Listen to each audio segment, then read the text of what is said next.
ఏలూరు జిల్లా కైకలూరులో వరద ఉధృతితో కొల్లేరు సరస్సు ఒక్కసారిగా పొంగింది. కైకలూరు నుంచి ఏలూరు వెళ్లే ప్రధాన రహదారిపై వరద నీరు చేరింది.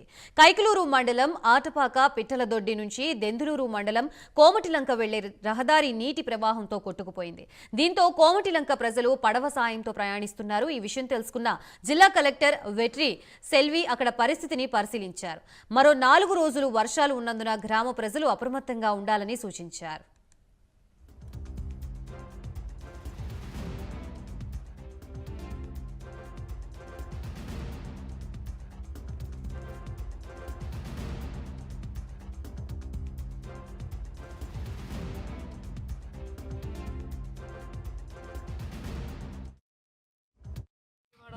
అంత మునిగిపోయి వాళ్ళకి సపోర్ట్ చేయడం కూడా జరుగుతుంది. ఒకవైపు మన జిల్లాలో గోదావరి రివర్ కూడా పెరుగుతూ ఉంది. ఫస్ట్ వార్నింగ్ దగ్గర వచ్చేసాము.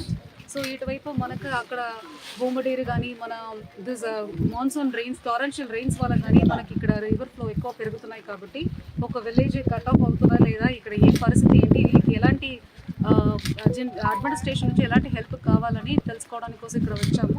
ఊరు అక్కడ ఉన్నారు, ఆల్రెడీ రోడ్ కట్ ఆఫ్ అయిపోయి ఉన్నాయి. సో ఇక్కడ నుంచి ఆ ఊరు రిప్రజెంటేటివ్స్ తోటి మాట్లాడడం జరిగింది. సో వాళ్ళు బోట్ అడిగారు కానీ 2 రోజులకి ఎలాంటి ట్రాన్స్పోర్టేషన్ చేయకూడదు, కానీ ఓన్లీ ఎమర్జెన్సీ పర్పస్గా ఒక బోట్ అడ్మినిస్ట్రేషన్ తరఫున ఏర్పాటు చేయకూడదు కూడా వాళ్ళకి ప్రామిస్ ఇవ్వడం జరిగింది. అది కాకుండా ఎసెన్షియల్ కమోడిటీస్ వాళ్ళు బయట రాకుండా ఉండడానికి మేము మోస్ట్లీ ఇలాంటి ఎసెన్షియల్ కమోడిటీస్ తీసుకోవడానికి బయట వెళ్తామని చెప్పారు. కాబట్టి దానికి కావాల్సిన ఐటమ్స్ కూడా మన జీవో ప్రకారం వాళ్ళకి ఇవ్వడం జరుగుతుంది. అది కాకుండా ఏమైనా స్నేక్ బైట్ అలాంటి ఇష్యూస్ ఇక్కడ రావడానికి అవకాశం ఉంది. కాబట్టి అది ఓన్లీ మెడికల్ ఆఫీసరే చేయాలి. కాబట్టి మనకి ఇక్కడ నియరెస్ట్ పిహెచ్ నుంచి